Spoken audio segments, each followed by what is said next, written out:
So main card Tiz is officially out, episode 1, changing the formula, and shout out to Jim for that. And it's doing like pretty well so far. If you haven't seen it already, definitely watch it. We'll put the link in the description, obviously. And you were training today, so how was that going? I know it was like a shorter one today, but Yeah, just some more, vest work and all that. Pretty how's much. that? How'd that go? The cardio getting better at that? For those of you guys who don't know, because in the video, obviously it's like cut up, but Tiz was doing many more rounds on that than he's fighting. So you're definitely getting some cardio in there, dude. Yeah, we did like pretty much like two different, sessions of 3 rounds. That's cool. That's a good Yeah. way to do it then. So But we did 3 rounds and then took like a pretty long break and then did 3 more and that's that was fine. it. That's good though. Keep working, dude. Obviously, I think this is gonna be a rough night for your opponent, but we'll see what happens. You keep putting in the work, though. It's just gonna keep reflecting in the better results. So, obviously, like I said, episode 1 of Main Card Tiz is out now. Check it out. We'll put the link in the description, Yep. and that will just get into some other stuff that's happening in MMA. And in the UFC in particular, there is a lot happening. And and I'm gonna start with this because part of me thinks that the main reason why they're like announcing all these things right now is to take away from what Dana White fucking did.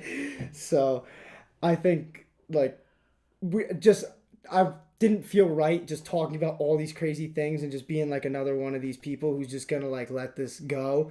Cause like it's amazing how many fans still are like, yeah, let it go. It's not a big deal. I'm like, the guy hit his wife. Like, for anybody who doesn't think this is a big deal, like I can't even understand that. And like I think about it too, like in terms of other sports, like if you saw like a report or a video even, because this was a video, so it's not even a report. You saw a video of like Roger Goodell or Adam Silver or somebody hitting their wife, dude, they'd lose their job. Like, you know how they'd be talking about that every single day. And this, it's like it's amazing how every company really just wants to like sweep this under the rug and like ESPN, I don't know, they're kind of like improving with it a little bit. At least First Take was talking about it a little bit more now. Probably because they got so much backlash on the soft as thing that they said about them in the first place. Endeavor still hasn't commented. Like, we already talked about TMZ, obviously. But then TBS, too. Like, dude, pushing that power slap shit like a week back, like as if that's like a pro. Like, and dude, you know what Endeavor probably said to them? Yeah, so in about a week, the UFC is going to be back again, and they're going to be talking about fights. So just push it back another week, so then the cycle is pushed past Dana White, and then the power slap isn't as big of a deal anymore. But it's so ridiculous, and I look at the comments and stuff, and people are still making jokes about it. So people still, or they aren't stupid enough to just Yeah. forget what happened. But it just bothers me, man, because like these big companies, like everybody acts so righteous nowadays, but like when something affects their wallets, they're not so righteous anymore, and that's always been like my big thing. That's why I don't get into politics because I think it's all bullshit. But even like with this though, like TBS, like I said, pushing it back like a week as if that's like the end all be all, and just I don't know what do you think just about I guess because I shouldn't say lack of coverage because there's definitely people talking about it like I said First Take they talked about it DC and RC kind of uh, Ariel all right Ariel's been banging the drum as we know and I understand that because Ariel and Dana don't have the best relationship, so he's having a field day with this. But Ariel insists that it's not because of that, and I kind of believe him, kind of don't. But at the same time, what do you think of all this and how this has kind of taken place? I guess in the past couple weeks. Yeah, it's kind of hard. It's pretty hard to disagree with you. I don't. I mean, no one like if so many people are like so like fixated on like it's really not that big of a deal. Like just move on or whatever. You know then why are you so concerned about people that do actually care and like want to like hammer the point that it's a big deal, like it's a problem, and some repercussions should come from it. uh It's like, like if you're that person, then like why are you even giving it attention? Because you're still giving it attention by saying, oh, it's not that big of a deal, just move on or whatever. In that case, just like just unfollow Ariel Helwani. Yeah. Or us in that case, I guess. But don't do that. Don't do that. No, but yeah, then just do just keep doing what you're doing then, and just like it's like whatever. Then that's what doesn't make sense, and just more of like, MMA fans contradicting themselves and backing themselves into a corner. Yeah, well, because they're the same people like who when like people talk about like not liking, like I don't know, like Joe Rogan or a stand-up comic, they're the same people who, if you don't like it, just shut it off. Well, you guys could just do the same thing, like take your own advice. And obviously I think Joe Rogan's cool. I was just watching him with Shane Gillis and Matt McCusker. I think I've told you about Matt and Shane's secret podcast, but shout out to them, they're cool. But I was watching that today, so I like Joe Rogan. But just making that point though, like it's just funny how people, like you said, they're very hypocritical in a way because they don't take their own advice. And then like beside that, you kind of go to, Dana came out and talked to the media in the beginning of the week. I think it was on media day for this card. And I won't say like, because I do respect the fact that like he did that. Like I think that's awesome because you're not shying away from it, you're taking it on the chin. But at the same time, like some of these reporters, they're killing me because they'll ask him about like his punishment and like what his punishment should be, and they ask him, and Dana's like the type of person, he's gonna deflect and say, well, what do you think? Because all these like not all of them, but some of those reporters, they just don't have an answer, or they're just not man enough to just go at him. Yeah, I think they're just puppets for Dana. Dana's just up top and like, doing whatever he wants with them. Like he just, he like that's why he gets it in that sense. Like, he knows that they're not, they're not gonna, Like he you got the one guy asking him about the punishment or whatever, and then like he said like, well, what do you want, like 30, 60 days? Like for like the guy who is in trouble should not be talking about what his punishment should be. And like then he asked them like, well, what do you think it should be? And then the reporter's like, and like then he's like, like he just comes right back at them. So it's just stupid. Like, why would you ask the question if you didn't have an idea in your head? Like it just doesn't make any sense to me. But I don't know. I think it's just because. But let me say this though too. At the same time, like I don't know if Ariel, like, I'm pretty sure he's allowed like to go to UFC events. Like I'm pretty sure after that whole Brock Lesnar thing, like they gave him like his credentials back. I could be wrong, but I'm pretty sure I'm not. Like all these people who do have a problem with it though, and they're talking about it like on their like station on their podcasts and stuff. Why don't they go to and ask him questions if they're so concerned about it? Like that's what I'm saying. Like obviously, like me and you like Ariel Helwani a lot, and like I talk about like other MMA journalists that I like, and some of them are talking about this situation and how bad it is. If it's so bad, why don't you go there and ask the questions? If you think the MMA media that's there isn't doing the job, like, I would want to go. Like we don't have like, me and you were just sitting here in the kitchen, like we don't have media passes.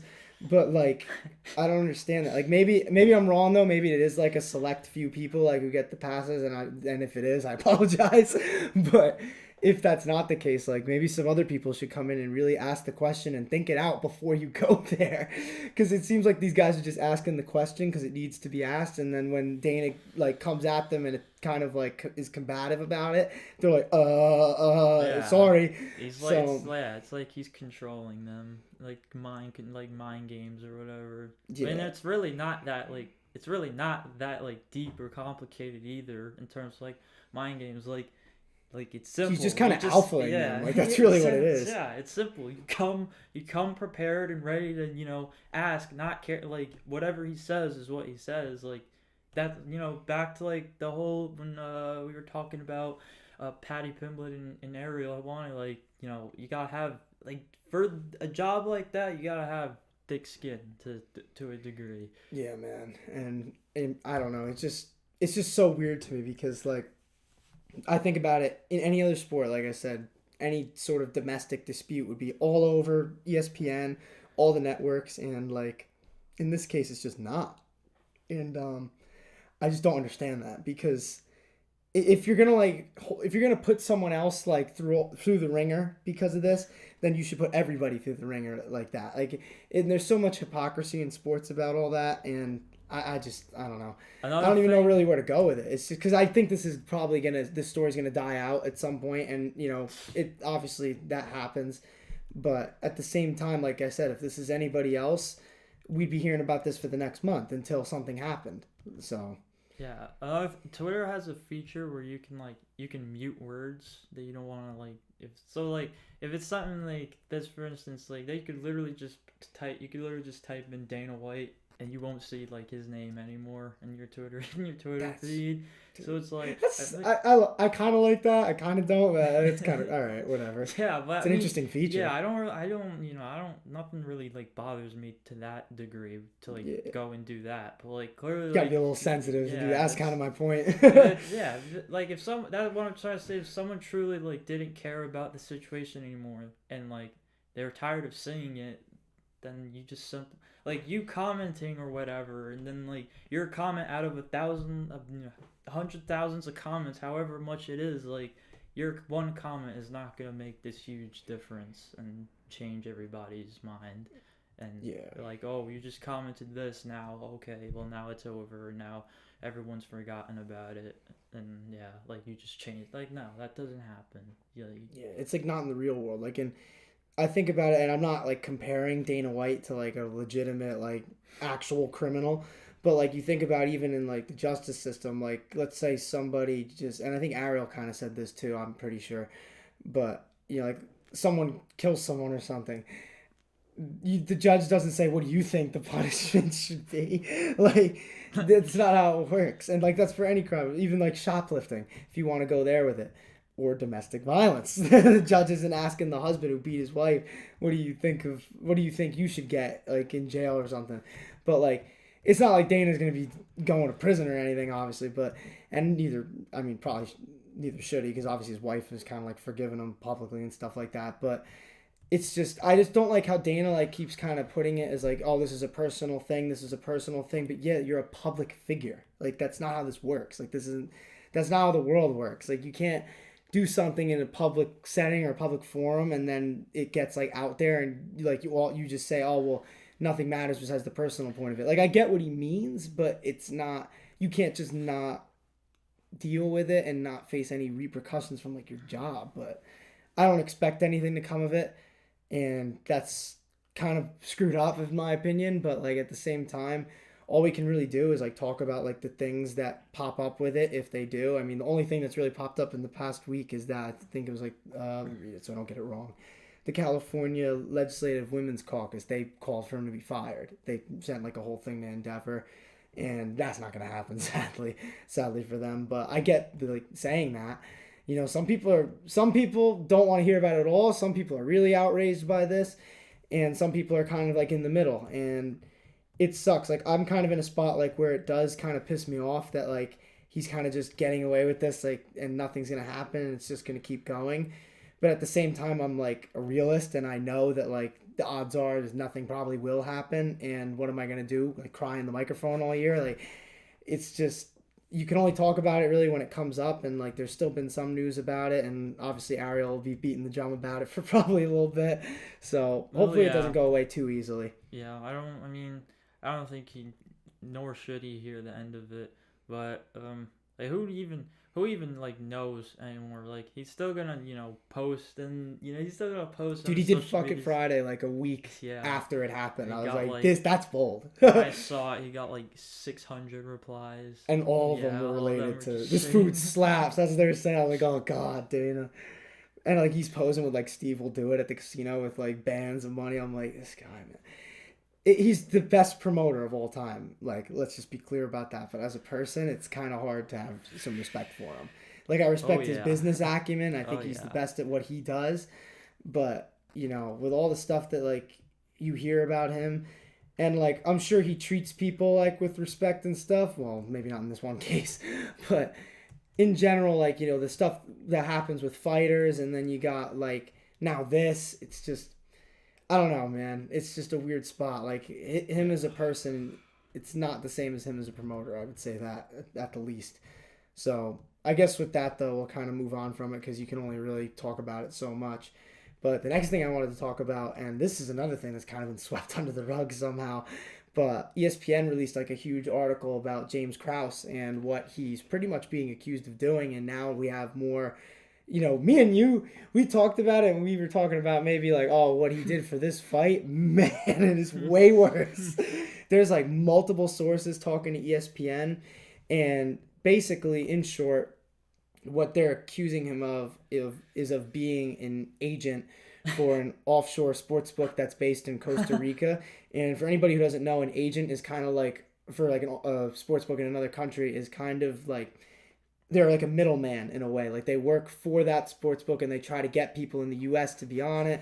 And like he's kind of just the middleman. Like he takes like the login, he gives them login information, credit, and stuff like that.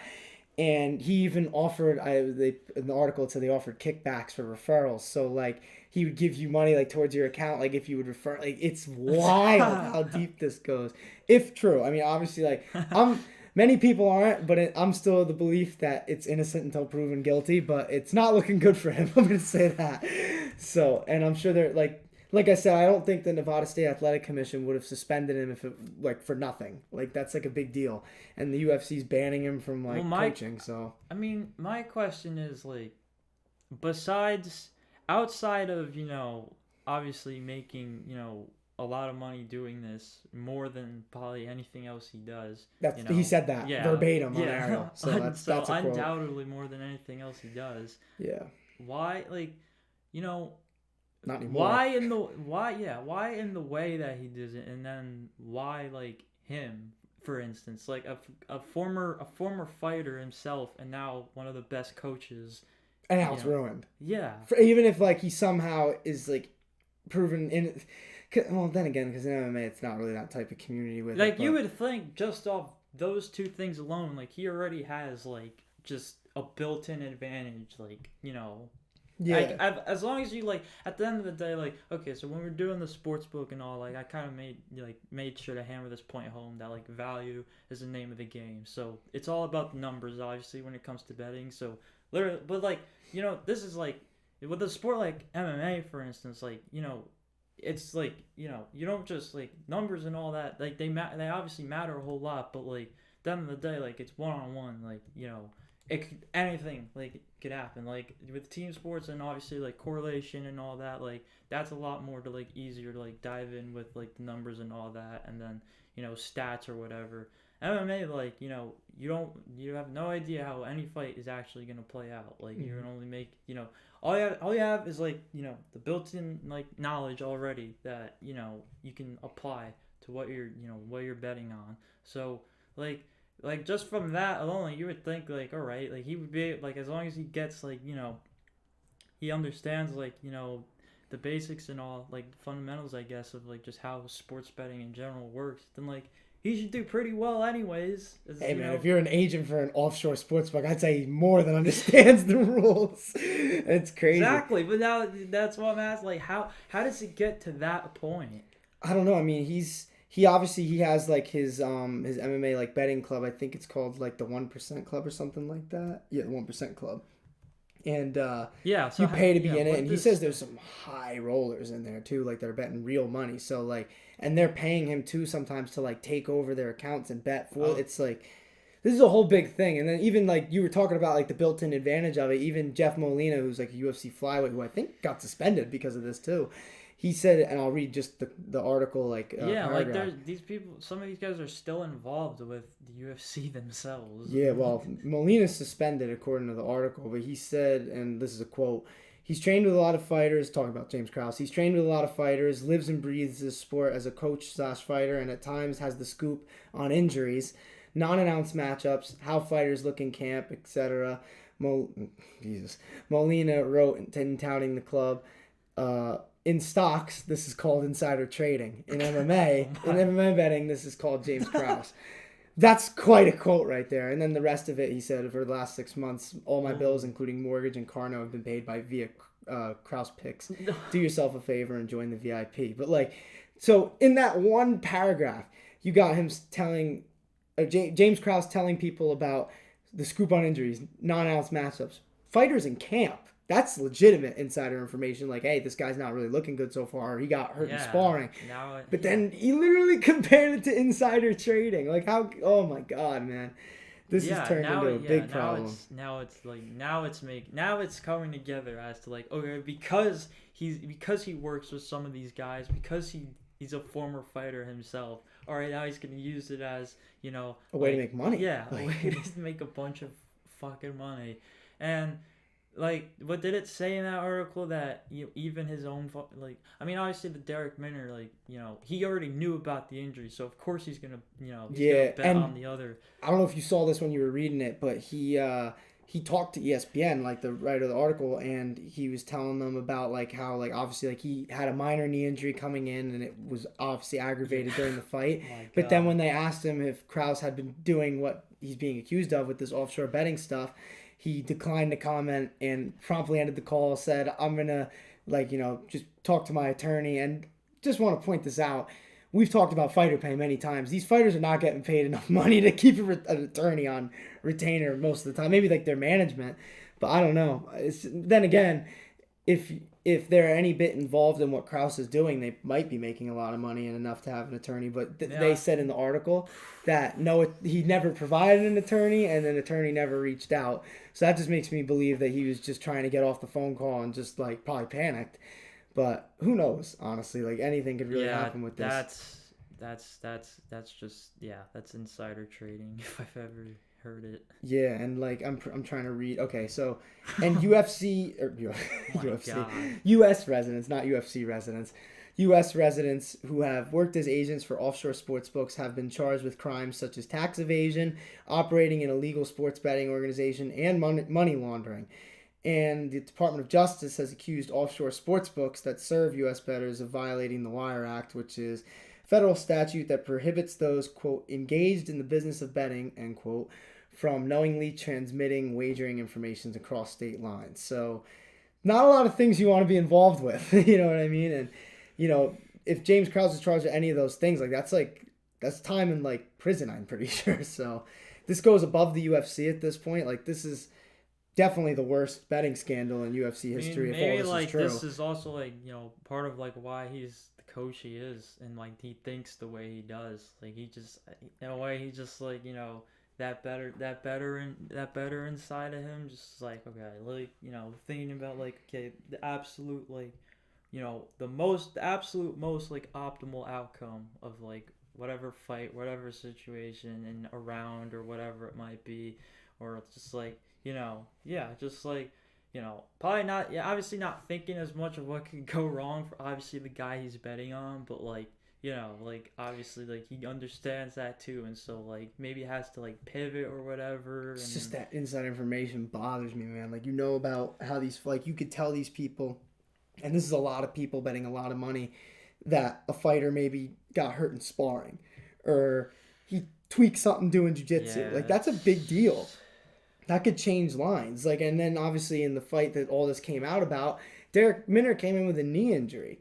And he knew that. So, like, you got to wonder, like, how long this has been going on. Like, what he's really being accused of is just kind of crazy. Yeah, it's pretty hard to, like, you know, I get, you know, obviously, like, the money at the end of the day, but it also is, like, you know, like, this is a former fighter and then one of the best coaches. It's kind of, like, hard to just imagine, like, he would just, you know, stain, like, the integrity of the sport like that. Yeah, this is really, really bad no matter what happens with it, and like you said, it's a big stain on the integrity of this sport, and James Krause's career definitely in coaching in the UFC is probably over, especially if this is true.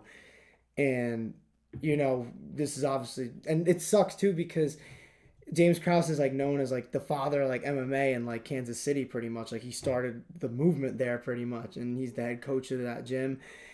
And it's just it's wild. It really is. Yeah, it is like, wild. You know, once again, I you know, I get it. Like, okay, you know, taking your passion, like what you're, you know, obviously what you're really good at, and then combining it with something else to make, you know, even more money doing it. Like, I get it in that sense, but you shouldn't break the law while doing it. Like, that's exactly. I feel like because he's a very smart dude, So you definitely had to know that this was like sketchy. Like I don't think that anybody of his Yeah, he intelligence took level would this think to that this the is absolute legal. extreme. Yeah, it's funny too that I met him in Vegas. I'm pretty sure. Obviously, Yeah, you know about this, yeah. but like, it's funny too. I don't know if I've ever told this story on the pod, but I might as well tell it again because if I didn't, if I did, it was probably a while ago. So obviously, I met him like at the same time as Brandon Moreno and like Cheeto Vera, and obviously, me and him talk betting strategies. No, no, that didn't happen. But um, it was funny. Like in like 2019, he was in like a quintet ultra like grappling thing on Fight Pass, and he hit King Mo Lawal with like a nice guillotine. Like while Mo Lawal was standing, and like Yeah. Krause just latched onto his neck. It was wild. And I always said like if I ever had a chance to meet him, I'm gonna tell him how sick that was because I bet he never hears about it. And like obviously like a year later, I end up going to Vegas. And I meet him. I'm like, no way, I'm gonna be able to tell James Krause this. And I actually got to tell him. It was dope. He's cool. And like, obviously we're talking about the news as it's given to us here, but like, my personal experience, like meeting him, really cool dude. Like one of the nicest people ever. Like he was I got to like obviously tell him about that jiu-jitsu match, and you could tell he was like hyped to hear that. Like I knew what that was, and like he was telling me a little bit about it. So like I have nothing like but positivity to say in terms of like my personal interaction with James Krause, but in terms of what these sources are saying on ESPN, he might be in some really, really deep shit. Yeah. And, Yeah. we'll see what happens with it. But there's some other news that we can get into before the UFC card. Obviously, Edwards versus Usman 3 is official for UFC 286 in London, along with Gaethje versus Fiziev. Those are two crazy fights. But then the biggest bomb drops like right before that. Francis Ngannou.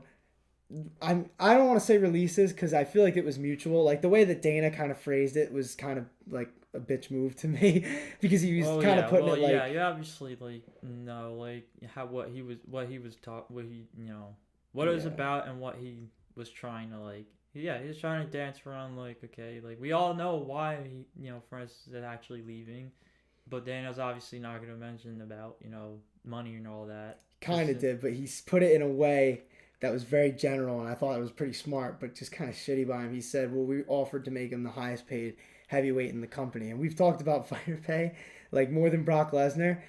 I don't know how much Brock Lesnar was getting paid. I'm sure like Francis definitely got offered a nice hunk of change. There's no doubt. But compared to what he could make in a boxing match or really anywhere else, I don't like. I understand why he took it, but the thing that pissed me off about what Dana said is he's like, yeah, he's trying to fight lesser competition. Yeah, he's trying to make it seem like he's afraid of Jon Jones. Yeah, and then like I thought about it literally though. Like he said, oh well, he wants to fight lesser competition. Everybody's lesser competition than Jon Jones. He's one of the greatest fighters of all time. Even if he was fighting like Stipe, it's lesser competition than Jon Jones. Like Jon Jones is one of the best ever, if not the best ever. In my opinion, he beats Ciryl Gane and obviously that's the next bit. Him and Ciryl Gane got booked for the heavyweight title now at UFC 285. Jon Jones beats him, dude. He's the GOAT. I'm sorry. Like I have GSP right now. But if Jon Jones can come back after being out as long as he's been out and beat Ciryl Gane, which I think he's definitely gonna, I really do. I will never pick against Jon Jones until I see him lose.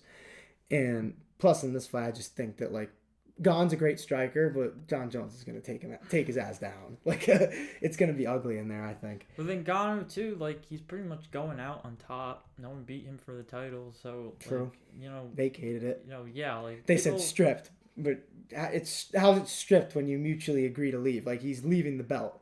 I think it goes without saying that one way or another, like Francis Ngannou leaves the UFC as one of the most feared heavyweights ever.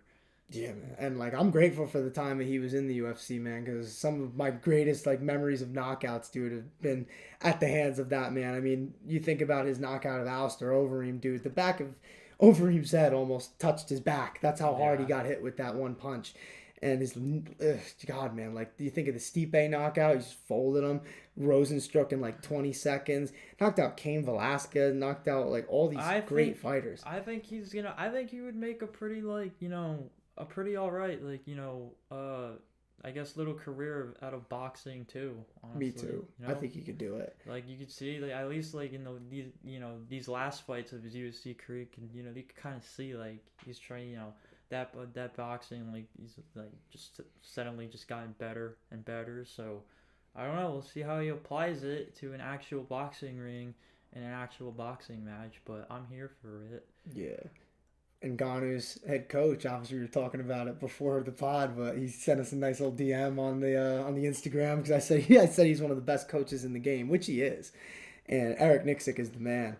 And he had a good night, honestly, on the UFC card, too, obviously having the winners of the main and co-main event. And I think we could kind of get right into that now.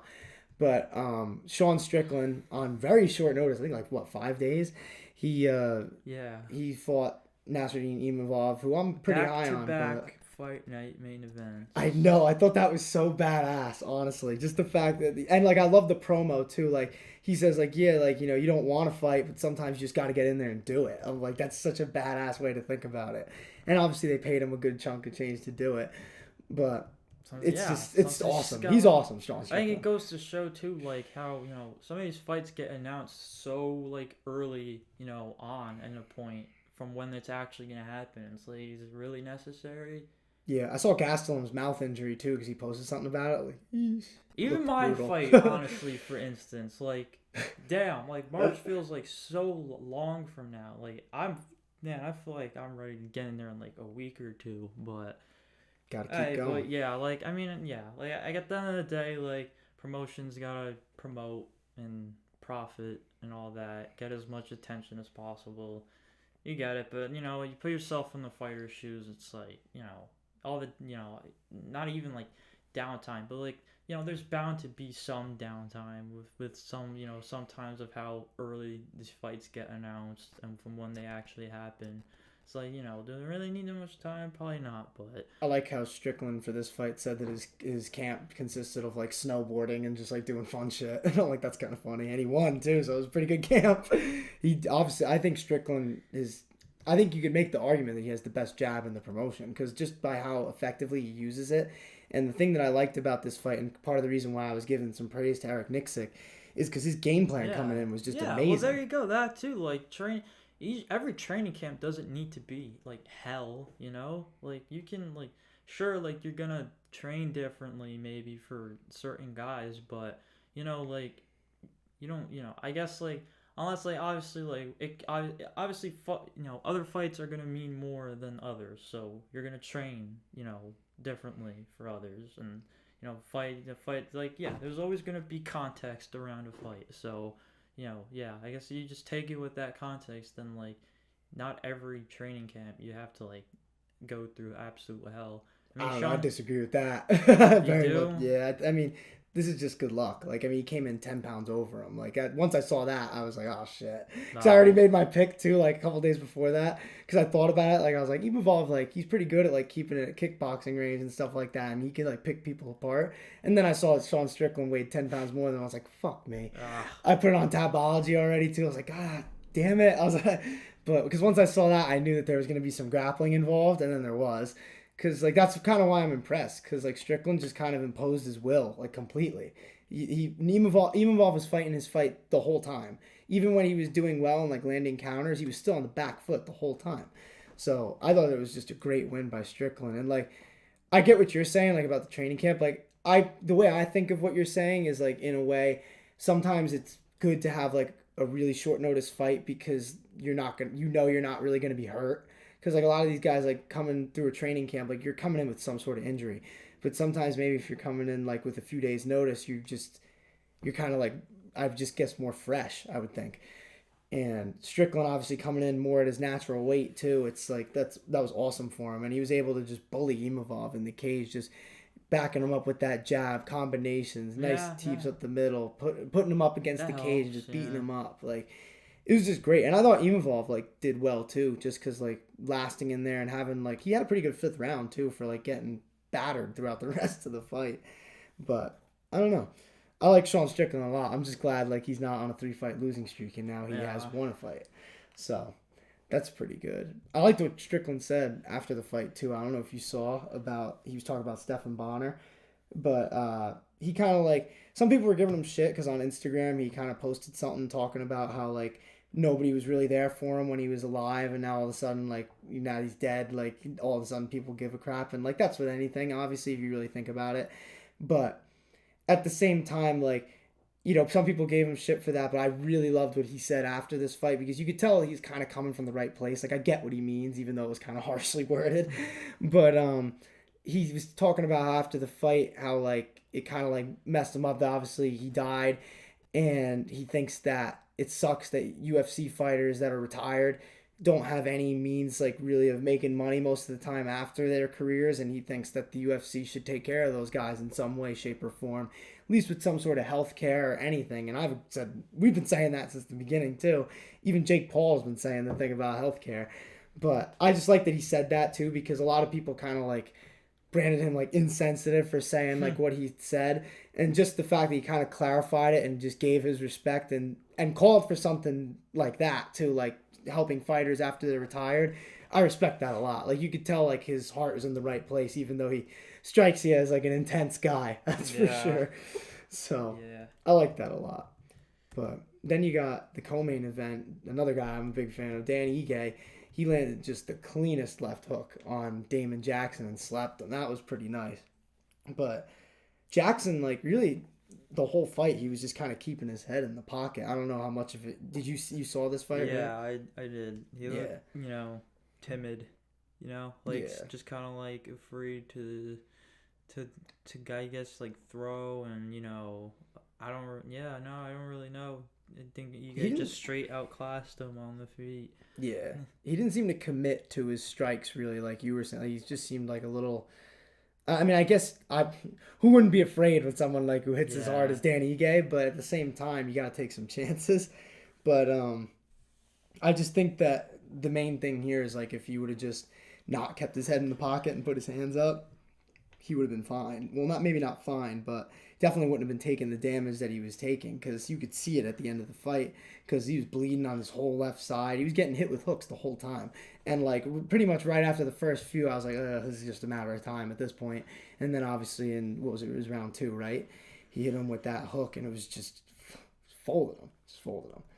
And Dan Ige now, he's like back kind of in the upper echelon now of 145 with a win like that. Dan 50K Ige, that's one of my favorite nicknames in the sport, just because it flows so well off the tongue. But I don't know, like, I think about this sometimes. I think Dan Ige is like a really good fighter. He's like he's kind of well rounded. Like, he's got pretty good wrestling, but he's obviously more known for his boxing. But what would you think that like maybe his ceiling is in the UFC? Because obviously he believes wholeheartedly he will be champion one day, which I have obviously respect, and he has the potential. But I don't know. Yeah, it's really it's tough in that division, dude. Especially, think of a guy like, Calvin Kattar, who's injured right now, for instance. Like, when he comes back, that's obviously going to shake things up. And then, obviously what's going on with at the very top with Volk, and then Josh Emmett and all those guys. And then you still have Holloway in there in the mix. Holloway. And then all these other guys out. You mentioned Ortega. Is there anybody? I feel like Arnold Allen. Allen, Yeah. No, I was forgetting somebody. And like that division, man, is just stacked at 145. And he can hang. He can definitely hang with these guys, but I don't know. They're not. None of these guys are gonna allow themselves to get hit. Like the way Dan Jackson did, for instance. Like, yeah. Yeah, I don't know. It's tough because he's a good fighter, but he's in a really tough division. I'd definitely like to see him get the belt. It would be pretty cool, like one of those like dark horse type things. And yeah, I mean, it's definitely a good spot to be in. You're coming off a nice knockout win now, and I think I don't know if he called anybody out, honestly, but I know he definitely wants to get back into that title picture fast. And the UFC kind of likes Dan Ige, so I'm sure they'll put him in a nice fight next. We'll see. Yeah, man. It's going to be tough. But... True. I mean, we'll see. It depends on who he's matched up with, I guess. But either way, every fight in that division's tough. But then you keep going in the card, obviously Roman Kopylov, TKO'd Punahele Soriano, just fucking brutal shots to the body, man. That was nasty. This card had a lot of, it was just a pretty damn good display of striking all throughout. I like this card a lot. Like, honestly, it was kind of slept on coming in. Like, I know last week we kind of talked about that it was pretty good, but like in watching it, like there were a lot of really good fights on here. And then Only fight that I didn't really like that much was the one before this, and it was Pennington versus Vieira, and which kind of Yeah. sucked because that one had like title implications, and Raquel won by split decision. Spotty decision too, but like Yeah, you the didn't like split that one. decision's fair, but Yeah, some people I didn't like I people don't calling it know. a robbery. I thought it was close, but I kind of agree with you. Like Vieira had like some back control. I just think the problem is when she was in the clinch, she just wasn't really doing much. Yeah, And that's what'll do it to you. yeah, and I see people kind of saying that like Pennington should get like a title shot because of the win streak she's on, but like I don't know if people remember when she fought Amanda Nunes at UFC 224, she quite literally was broken. Like it was as bad, like that was as bad of a loss as I've ever seen. Nunes was just beating her down for the whole fight, and I think it was, I want to say it was in between the fourth and the fifth. She was in the corner, and she just said, "I'm done." So again, they stopped the fight. Like, well, no, they didn't. They didn't stop the fight. She fought the fifth, got beat up, and then lost the decision. But she said on the stool, "I'm done." So like, Yeah. you're kind of resigning before the fight's over, and like, so is that a rematch that people really want to see right now? Maybe No. if we get the trilogy with Nunes and Pena wins, maybe I'll take that. But I don't know, man. I'm not clamoring for a Nunes Pennington too after the beatdown that happened in the first one, because I think Nunes is only better now than she was back then, because that's years ago at this point. But maybe that's a reason why she should get another shot. But who knows? Um, Another good fighter though, Umar Nurmagomedov. He just slept Leone Barcelos, dude. That was kind of crazy. First guy to ever knock him out, by the way. I thought that was kind of wild. He wants to rise up in the ranks. He's calling everybody out. He's just Oh yeah. He says Yeah. everybody's afraid to fight me, and with that showcase, I Yeah. understand why. Yeah. Yeah, the guy's a real deal, I think.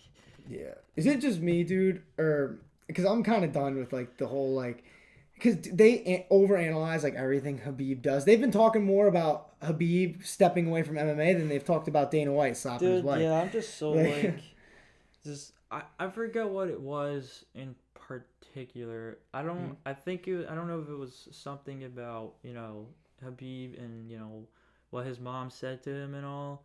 But like I just remember responding to it kind of along the lines of like, unless we're talking like obviously like fantasy matchups, like hypotheticals and all that, like stuff that's more than likely never going to happen. Like, can we just let Habib leave Habib alone? Yeah, And just let him do what he wants. Like, who cares? I don't Like, even think I don't even think hasn't he stepped away from coaching now too? Yeah, that's my point. Like that's like what I'm saying, and they're giving more coverage to that than they are Dana White hitting his wife. That's what I'm saying. Like it's just so backwards to me. Like every account's posting it, they're like breaking news. Habib stepping away That's from what coaching. like bothered when Habib initially retired, it was more like Dana White and like him like so like you get it from like Dana White's perspective, obviously, like the head of the promotion that Habib fought for. So like yeah, you're gonna try. You're gonna any like subtlety or anything you can say to like maybe Get him back. yeah,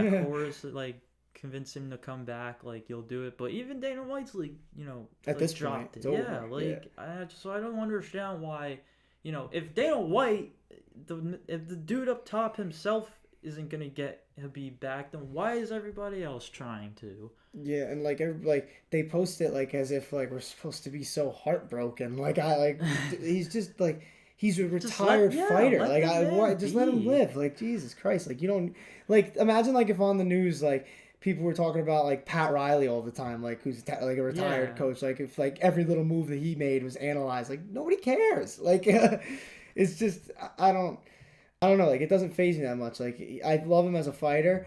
And like he's a great coach too, but like it's not like groundbreaking news if the guy doesn't like want to coach anymore. Like, can we just let the dude live his life? Like Jesus Christ! Leave him alone. Like I don't get it, dude. But back to Umar though, because obviously I don't want to take away from his great win. I think he's already in the top 15. I'm gonna look it up now. But we were talking about ceilings before with Dan Ige. I think this dude has champion as his ceiling. He is insane, dude. Now he is number 11 at the time of this recording. He might go up a tiny bit. Not sure, because Barcelos is obviously unranked, and he said he took that fight because no one wants to fight him. I think he was talking shit about, like, Ricky Simone. I'm not 100% sure if I saw that right. I'm pretty sure I did. And I think the funny thing, he was making fun of Ricky Simone and stuff, and he was saying like, yeah, he's like holding up the spot at number eight, Yeah. and then Song Yadong sent out a tweet. He's like, actually, I'm number 8, man. I'm sorry, sorry, sorry, dude. I thought that was pretty funny, but good response too. Like, yeah, dude, I'm sorry, dude. I'm holding your spot, I guess.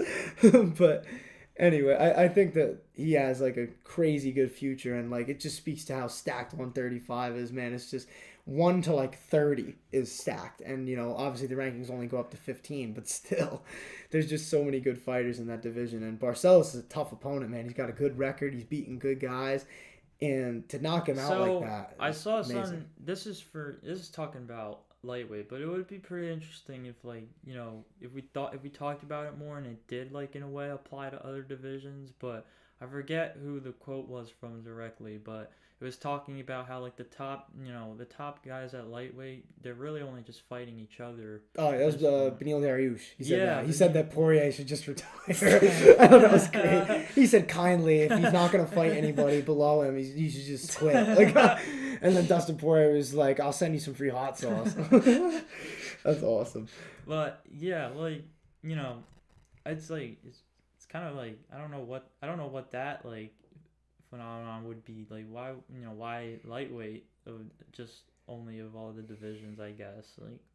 Why is that the case? I don't know if that's Beneil, because you gotta have like sympathy for Beneil Dariush. This is a guy that should already have had his title shot. Yeah, it's crazy. It's really crazy. I don't know because obviously nobody's gonna want to fight Umar Nurmagomedov either, but hey, this is a guy, he's gonna get into the top 5 one way or another. And the UFC is gonna push him. Yeah, he's got that last name, dude. Yeah, that's right. But that's also kind of you should. It's a guy you should push anyways. It's just because his last name is Nurmagomedov, I think that's dumb, but.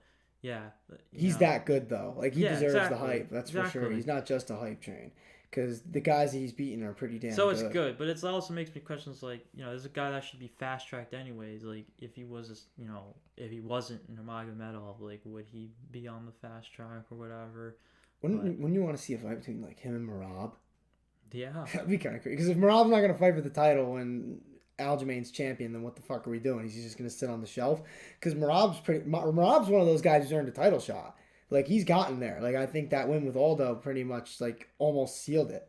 So I don't know. I mean, we'll see what happens with Umar from here. Yeah. I don't know what prelims you wanted to talk about, but I only had 2 in particular that I was really gonna mention. It was just the last 2. But, yeah, we can talk about them. I saw them. Yeah. Yeah, well, honestly, the only really fight I wanted to talk about was Javid Basharat's with Abdul Razak Al Hassan. I more want to talk about the post-fight press conference. I don't know if you ended up seeing that, but anyway. I didn't see that, though. No. Oh, dude, well, I guess we'll start with this because it's probably quicker than talking about Javid.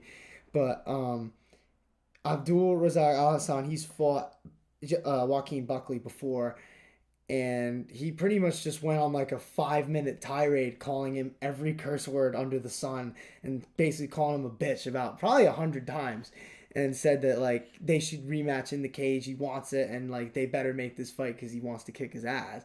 And I'm like, okay, tell him how you feel, dude. I agree. Hey man, I say this all the time. You got so little time to really talk about what you want next, and so many people are like, well, I'll let Mick and Sean decide for me. Yeah. It's the stupidest answer I've ever heard. And I get that, after a fight, maybe it's kind of hard to think about your next opponent, but man, he had his next opponent ready. He knew, he had to know long before he went in there. He called him out with some passion, dude.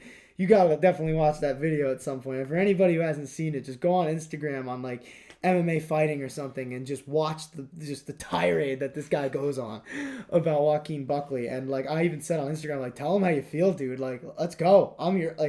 I'm here for it. I don't care what happened in the first fight, dude. Just because of that, I want to see it. I'm in. So I hope he gets that. But then to the only other fight I really wanted to talk about in the UFC card was Javid Basharat, who's a guy I'm very high on. Oh, this was probably. Good fight. Yeah, this was credit to Ige, but like this would probably be my performance of the night, honestly. Fair enough. I think this one honestly could take the cake as like fight of the night because like it was a pretty fun That one. too. But like also at the same time, like I think it was just one of those fights that wasn't as close as it looked like. True. But honestly, I talked about how like this is pretty good, like a really good striking display from this card. It's a pretty like one-sided card too, outside of the Pennington and Vieira fight. Yeah, I didn't really have any faith in many underdogs in this fight. I bet on Jimmy Flick. That fucking failed me. He got knocked the fuck out. How nice was that, dude? I was at work, and obviously I couldn't watch it, so I was just trying to look at my phone. How awesome was it when I just got a notification that the guy that I put money on just got knocked the fuck out in the first round? I was like, that's nice. Good way to start the year. So I thought, dude, I think Jimmy Flick's a good fighter. I guess he hasn't fought in a minute, so I guess maybe that could be why. And also I think it's Charles Johnson. He's pretty good too, so sucks, whatever. But in terms of this fight, like you were saying, like it seemed like there were a lot of one-sided ones, and I thought that like Mateus, I think it's Mendonca. Yeah. He had like a pretty nice first round, but after that it was kind of going downhill. Like Javid was just out MMAing him pretty much, just beating him everywhere. And who did he call out? He called out someone good, and I wanted to see it. Crap. Chris Gutierrez, the guy who just knocked out Frankie Edgar. Sorry, I got a lump in my throat. But I think that fight would be really good because just the striking, like you were just talking about the striking on this card. Imagine the striking in that fight with Basharat versus Gutierrez. Like I would definitely be down to see that. And like I'm pretty sure Gutierrez is ranked number 12, and I think that Basharat has earned the shot at like a ranked opponent. I mean, he's taken tough fights and he's passing every test, and he's undefeated. Like the guy he was fighting was undefeated too, mind you. So I think that he's earned a shot at some of these guys in the top 15, and I think he's going to be a problem at 135 for a pretty long time. Like, I have a lot of faith in him, dude. He's got grit and a lot of talent. Really technically sound, yeah. Very much so. I think he also trains in Vegas, if I'm not mistaken. But anyway, I guess with that, the only other thing I really wanted to talk about, I kind of wanted to, like, skim through one a little bit because one championship had a couple of good fights. Obviously, first, I kind of want to start out with this because we might have talked about it like once. I'm not 100% sure though. But Victoria Lee, that just like they had a moment of silence for her during that card, and I think she's 18 years old. Like that just sucks, dude. I hate hearing things like that. And obviously, for people who don't know, she's the sister of Angela and Christian Lee, who are two of one's biggest stars. So, just kind of sucks, dude. You don't want to hear nothing like that.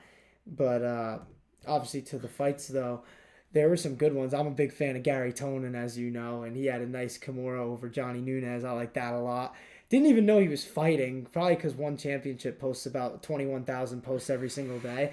But that was a pretty good win by him. Mikey Musumeci just destroyed his opponent's knee. I can't imagine that guy's walking right now.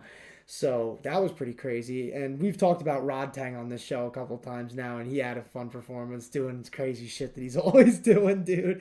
I'm a big fan of him. He's probably honestly, if I had to pick like who my favorite fighter in one is, it's probably Rodtang. I'd say he's like, I guess if it wasn't for Demetrius Johnson, like Rodtang would be like the face of one. I think because even like outside, I think even like I feel like even outside fans that don't really keep up with the promotion, like they know this guy's name and they know like what he's capable of. He's just a bad motherfucker, dude. I'm a big fan of Rodtang. He's one of my favorites. And like I wish one would do a better job at like not burying like their cards as much by like posting 900 reels every day on Instagram.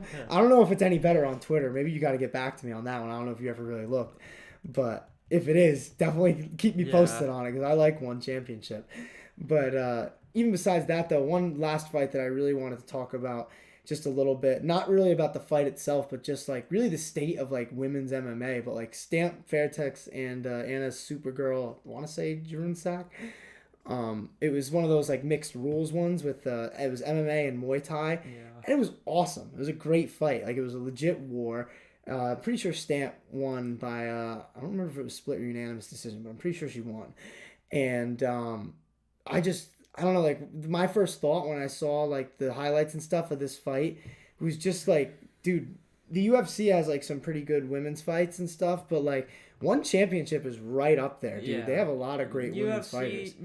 it's more just like moments and stuff, but like the entirety of the fight itself is like kind of gets thrown to the wayside. It's the moments that get remembered, but one like you're getting like the whole entire fight like it's a moment. Like Yeah. it's something that you don't want to take your eyes off of. I mean, even compare it to the Pennington Vieira fight, dude. Like, Yeah.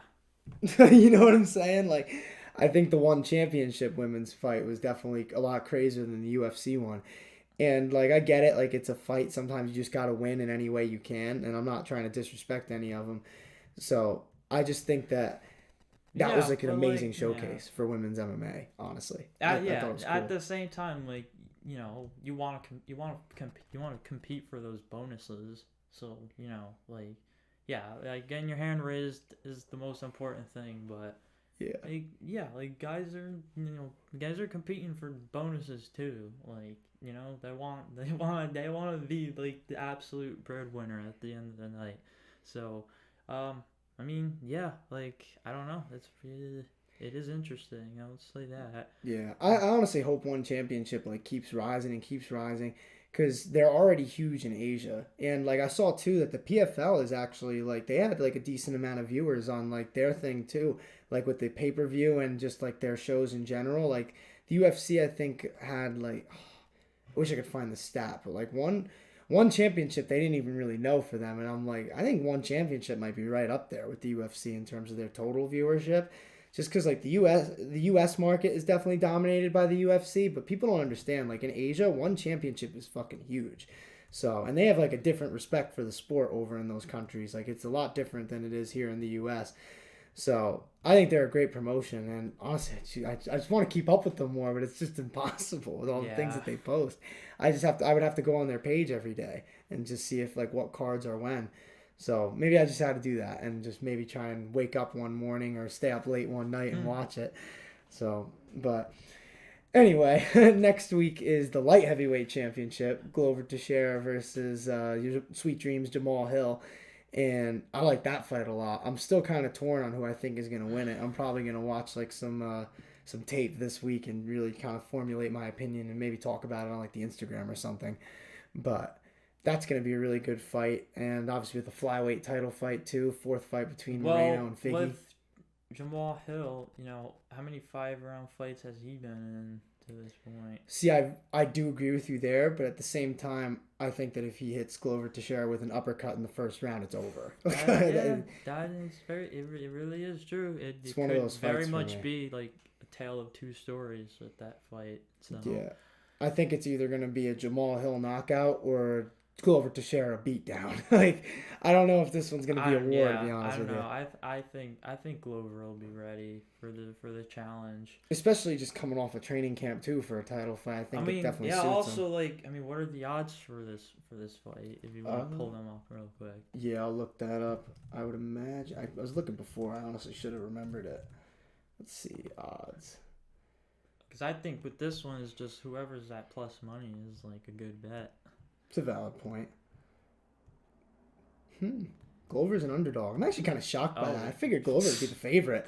That might be something. What I think. Yeah, that's on DraftKings, by the way. I don't know about the other sports Yeah. folks. I can go on like OddsShark or something and figure that out maybe real quick.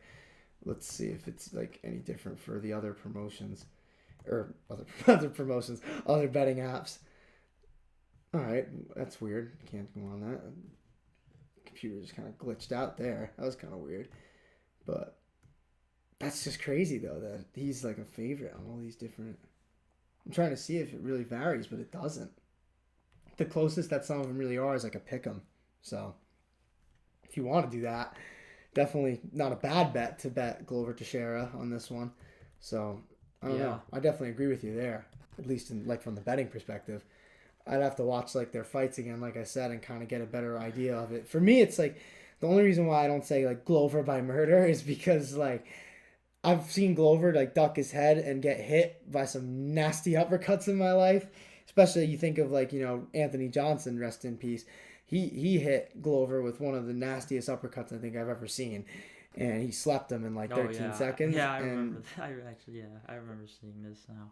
Jamal's got that power, dude. Like that's the part that scares me with it. But from a betting perspective, I really do agree with you. And I even mean, from a yeah, fight perspective, I but think you Glover know, could do it. honestly, who doesn't have that explosiveness and power at 205? Honestly. Yeah, that's not my point. My point is that Glover leaves his head in positions to get hit by that power. Like it doesn't Oh, matter if you're not getting hit.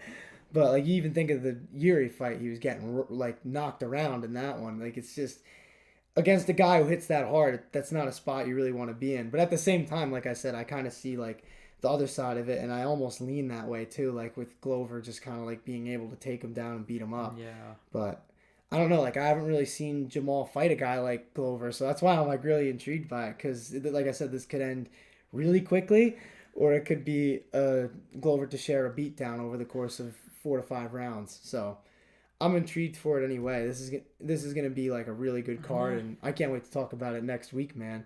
And obviously next week we'll have probably another training update. Next video on that will probably be like in February, but in general, I don't know if there's anything else you want to add before we sign off here. But Nah, yeah. you've been drinking your secret juice. Yeah, dude. This stuff hits. This stuff hits the spot.